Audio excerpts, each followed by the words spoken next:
Helo, Sioned Roberts ydw i, Hwylusydd Iechyd a Llesiant Mantell Gwynedd. Datblygwyd yr adnodd hwn yn dilyn adolygiad o anghenion hyfforddiant yn 2025.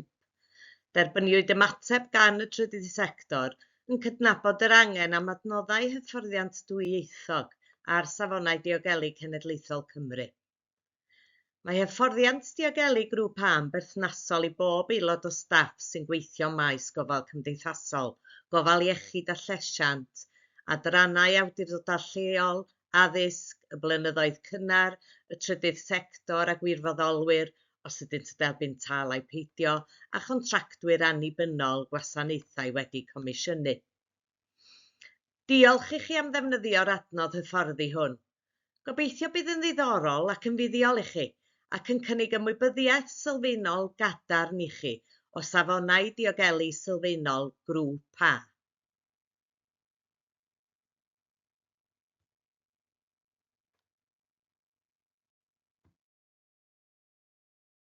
Croeso i'r hyfforddiant diogelu i grŵp A. Fy enw I ydy Paul Jones a dwi'n weithiwr cymdeithasol annibynnol. Rwyf yn arbenigo mewn hyfforddiant diogelu oherwydd dwi'n gweithio gyda plant, pobl ifanc a'u teuluoedd. Efallai eich bod eisoes yn ymwybodol bod Gofal Cymdeithasol Cymru wedi hwyluso gweithgor aml asantaethau yn ddiweddar i ddatblygu'r safonau hyfforddi, dysgu a datblygu diogelu cenedlaethol. Mae hyn yn golygu bydd angen i wahanol ymarferwyr gwblhau hyfforddiant diogelu benodol sy'n gysylltiedig â'i rôl.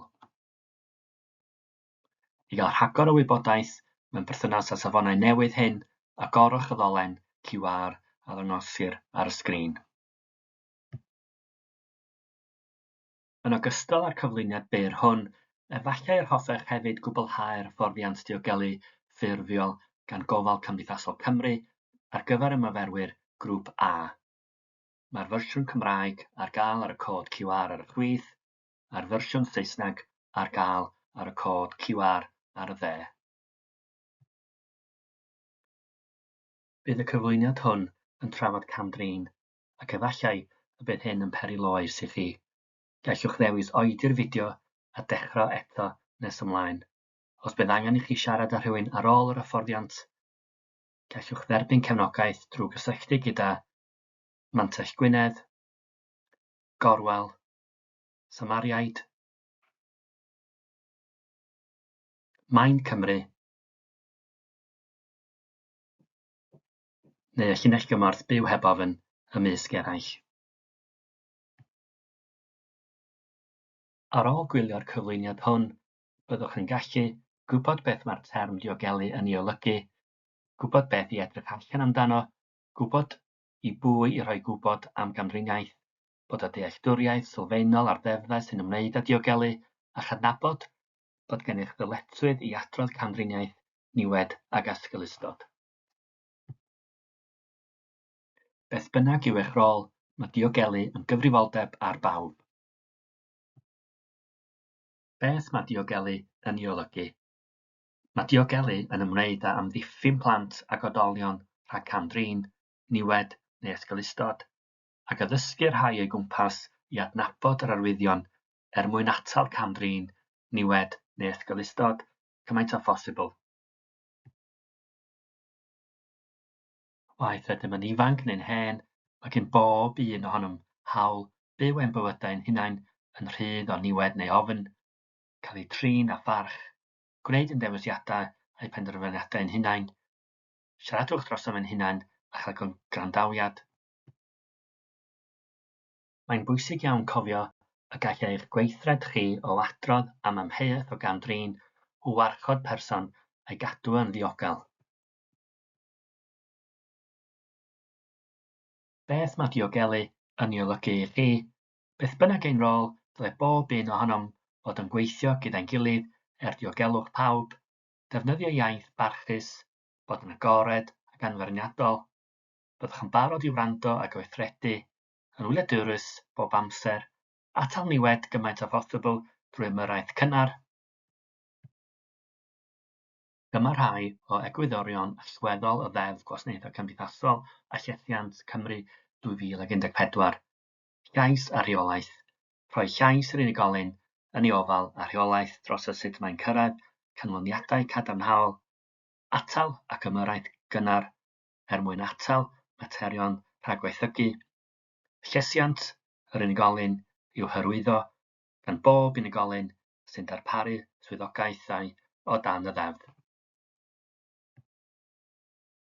Hefyd, cyd-gynhyrchu rhwng yr unigolyn a'r asiantaethau ac ar draws asiantaethau a sectorau, cyd-gynhyrchu gwasanaethau a datrysiadau, amalasantaethau, yn yr achos hwn bod diogelu yn fusnes i bawb, egwyddorion y ddeddf yn gymwys ar draws bob rhan gan gynnwys rhan 7, sef diogelu. Mae oedolyn sy'n wynebu risg yn oedolyn sydd yn cael eu camdrin neu hesgylusto neu mewn perygl y byddent yn cael eu camdrin. Mae ganddo anghenion gofal a chymorth, neu ni allant gadw eu hunain yn ddiogel rhag camdrin neu esgylustod. Mae plentyn a phobl ifanc sy'n wynebu risg o camdriniaeth yn blentyn sydd yn cael eu camdrin, ei esgyluso, neu niweidio, neu efallai y bydd hyn yn y dyfodol, angen gofal a chefnogaeth. Byddwn nawr yn edrych ar y 5 categori gwahanol o gamdrin. Camdrin corfforol. Mae camdrin corfforol yn golygu brifo plentyn neu oedolyn yn fwriadol, gall fod yn ddigwyddiad intro neu'n gyfres o ddigwyddiadau. Enghreifftiau fyddai taro, slapio, gwthio, pinsio, llosgi. Rhai arwyddion a symptomau camdrin corfforol fyddai pleisio sy'n anghyson ar esboniad. Crafiadau neu sgriffiadau yn enwedig o amgylch y gwddw, yr arddwrn neu'r ffer. Torri asgwrn heb eglurhad. Rhwygiadau croen, cleisiau neu losgiadau. Adweithio trwy wingo neu grynu gan ofn. Ceisio cuddio anafiadau. Camdrin rhywiol. Mae camdrin rhywiol yn digwydd pan fydd y dioddefwr yn cael ei orfodi i gymryd rhan mewn gweithgaredd o natur rywiol neu berthynas nad yw wedi cydynsynio iddio, neu ac nad yw yn ei deall yn llawn, neu os yw yn blentyn. Enghreifftiau fyddai treisio neu ymosodiad rhywiol, ymosodiad anweddus, cyfathrach rhywiol neu ymgais i dreiddio rhannau preifat o'r corff, aflonyddu rhywiol, gorfodi rhywun i wylio gweithredoedd rhywiol neu bornograffi. Dyma rai o arwyddion a symptomau camdrin rhywiol. Newid mewn ymddygiad arferol, megis ymgilio, glychu gwely, bod yn ymosodol a hunan niweidio, ymddygiad neu iaith rhywiol amhriodol, teimladau o euogrwydd neu gywilydd, gwrthod gofal personol, cwsg wedi ymharu neu hunllefau. Camdrin emosiynol neu seicolegol. Mae camdrin emosiynol neu seicolegol yn digwydd pan fydd hunanhyder person yn cael ei danseilio gan fygythiadau codi cwilydd neu sylwadau diraddiol parhaus. Enghreifftiau fyddai bwlio, bygythiadau o niwed neu o gael ei gadael, anwybyddu, gweiddi neu regi, ymddygiad sy'n rheoli, bygythiadau a chodi ofn. Camdrin emosiynol a seicolegol. Gallai arwyddion a symptomau fod yn ddryswch a gorbryder, arwyddion o iselder, amharu ar gwsg, newidiadau mewn archwaith, colli diddordeb mewn cymdeithasu. Esgeiluso. Esgeiluso ydy methiant i ddiwallu anghenion corfforol, emosiynol, cymdeithasol neu seicolegol sylfaenol person, sy'n debygol o gael effaith negyddol ar iechyd a llesiant person. Gall fod o ganlyniad i weithredoedd bwriadol neu anfwriadol, neu fethiant i weithredu. Mae hyn yn cynnwys peidio rhoi'r gorau i ymddygiad sy'n niweidiol iddyn nhw neu eraill. Gall fod yn ddigwyddiad intro neu yn gyfres o ddigwyddiadau. Esgilistod, dyma rai o'r arwyddion y symptomau. Hylendid personol gwael, methiant i roi meddyginiaeth, dad hydradu neu golli pwysau, ymddangosiad bler neu ddillad anaddas ar gyfer y tywydd neu'r sefyllfa, damwynia dro ar ôl tro neu ddamwynia anesboniadwy. Camdrin ariannol. Mae camdrin ariannol yn digwydd pan fydd rhywun yn defnyddio arian neu eiddo person arall yn amrhyddiodol. Er enghraifft, yn dwyn eitemau neu arian. Pwysau i roi arian neu eitemau. Tynnu arian allan o gyfrif heb esboniad. Diddordeb anarferol gan drydydd parti mewn materion ariannol. Pryniannau nad ydynt yn gysylltiedig ag anghenion yr unigolyn, fel car neu wyliau. Camdrin ariannol. Rhai arwyddion y symptomau. Methu talu biliau heb esboniad. Tynnu allan arian yn sydyn o gyfrifion. Pethau o werth yn diflannu. Mae'n anodd cael gafal ar y person sy'n rheoli'r cyllid, neu dydi o neu hi ddim yn fodlon cydweithredu. Cofnodi neu fonitro ariannol gwael mewn lleoliad gofal. Rwy'n argymell eich bod yn oedi'r fideo ar y pwynt hwn ac yn agor eich camera ar eich ffôn ac yn lawlwytho'r codau QR canlynol. Mae'r cyntaf yn darparu rhagor o wybodaeth ynghylch arwyddion a symptomau camdrin sy'n berthnasol i blant mewn perygl. Mae'r ail yn darparu rhagor o wybodaeth ynghylch arwyddion a symptomau camdrin sy'n berthnasol i oedolion mewn perygl. Rydym nawr yn symud ymlaen i ystyried gwahanol fathau eraill o gamdrin. Camdrin domestig. Unrhyw ddigwyddiad neu batrwm o ddigwyddiadau o ymddygiad sy'n rheoli, gorfodi neu fygwth, trais neu gamdrin rhwng y rhai sy'n 16 oed neu'n hŷn, sydd neu sydd wedi bod yn bartneriaid rhywiol neu aelodau o'r teulu, waeth beth fo'i rhyw neu rywioldeb. Gall y mathau canlynol o gamdrin gael eu cynnwys mewn camdrin domestig, emosiynol, seicolegol, corfforol, rhywiol, ariannol, esgeiluso. Caethwasiaeth fodern. Caethwasiaeth fodern yw ecsbloetio difrifol ar bobl eraill budd personol neu fasnachol. Mae caethwasiau fodern o'n gwmpas, ond yn aml allan o'r golwg. O'r tu allan gall edrych fel swydd arferol. Pobl yn gwneud pethau fel yn dillad, gweini ein bwyd, casglu ein cnydau, gweithio mewn ffetrinau, neu weithio mewn tai fel cogyddion, glanhawyr neu nanis. Ond gall yr unigolion hyn wynebu trais neu fygythiadau, cael ei gorfodi i ddyled enfawr, neu gael ei pasport wedi gymryd i ffwrdd. Masnachu pobl. Mae masnachu pobl yn fath o gaethwasiaeth.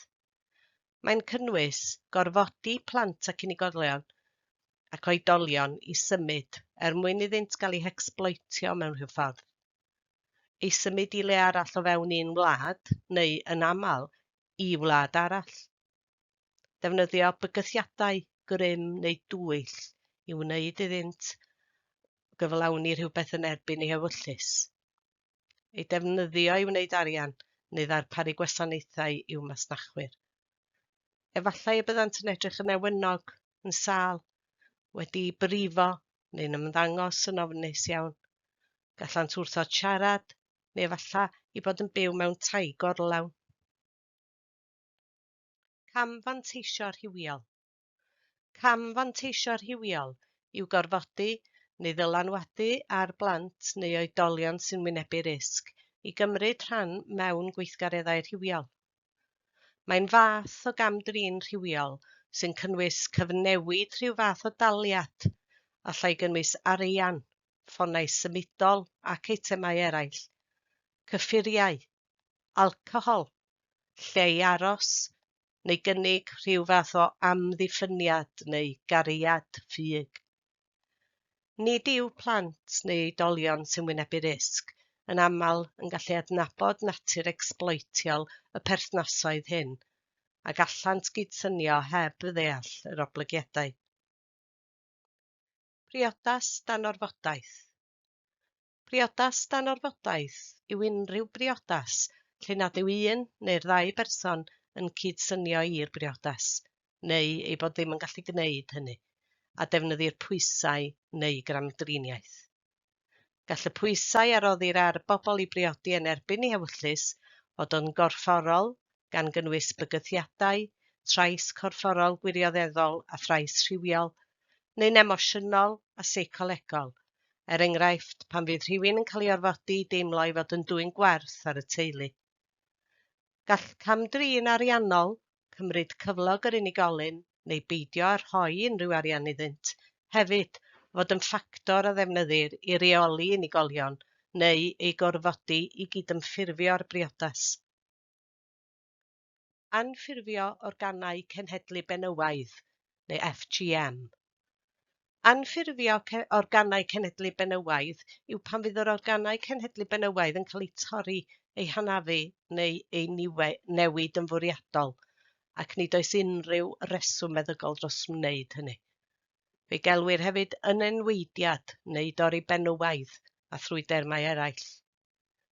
Mae FGM fel arfer yn cael ei orfodi ar ferched ifanc rhwng plentyndod a 15 oed yn fwyaf cyffredin cyn i'r glasoed ddechrau. Mae'n anghyfreithlon yn y Deyrnas Unedig ac yn cael ei gydnabod fel camdrin plant. Mae'n boenus iawn a gall niweidio iechyd menywod a merched yn ddifrifol. Gall hefyd achosi problemau hir dymor gyda rhyw, genedigaeth ac iechyd meddwl. Trosedd casineb. Mae trosedd casineb yn derm cryf sy'n mynd y tu hwnt i achosi tramgwydd neu elyniaeth yn unig. Trosedd casineb yw unrhyw drosedd y gyflawnir yn erbyn person neu eiddo sy'n cael ei ysgogi gan gasineb y troseddwr at rywun, oherwydd hil, lliw, tarddiad ethnig, cenedligrwydd neu darddiad cenedlaethol, crefydd, rhywedd neu hunaniaeth rhywedd, cyfeiriadaeth rhywiol neu anabledd. Radicaleiddio. Mae radicaleiddio yn broses lle mae unigolyn neu grŵp yn dod i fabwysiadu delfrydau a dyheadau gwleidyddol, cymdeithasol neu grefyddol, cynyddol eithafol, sy'n gallu ei rhoi nhw neu'r cyhoedd mewn perygl os byddant yn gweithredu ar y credoau hynny. Mae gan awdurdodau lleol ddyletswydd i adnabod a nodi unigolion a theuluoedd sy'n agored i niwed ac mewn perygl o'i radicaleiddio gan bob math o eithafiaeth. Camdrin sefydliadol. Gall camdrin sefydliadol ddigwydd mewn unrhyw leoliad neu yng nghartref person, lle mae'r gofal yn anhyblyg ac yn ddiraddiol. Fe'i nodweddir gan ddiffyg dewis personol, diffyg preifatrwydd, enghraifft staff yn cerdded yn ddirybydd i mewn i doiledau, unigolion wedi gwisgo nillad pobl eraill, dillad budur neu fler, arogl cryf o iwryn, a mae dillad neu ddillad gwely unigolyn yn fudur. Sancsiynau neu gyfyngiadau amrhiodol neu ormodol, fel gwarchodwyr gwely ar bob gwely, neu dynnu ffonau am gyfnodau hir amser. Defnydd amrhiodol neu ormodol o feddyginiaeth, cathetereiddio neu enima. Ddim yn darparu digon o oruchwyliaeth a chefnogaeth. Cyfyngu ar gyfleoedd addysgol neu cyfleoedd i ddatblygu.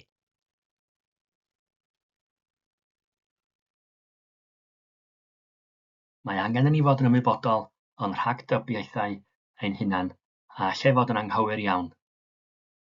Efallai byddwn yn cymeryd yn ganiataol nad yw categori o gamdrin fel llinellau sirol, cathweisioedd fodern, canfanteision rhywiol a'r blant yn digwydd yn ein cymunedau gwledig yn hunan yng Ngogledd Cymru ac mae dim ond mewn dinasoedd mawr fel Caerdydd, Lerpwl neu Fanceinion y maent yn digwydd.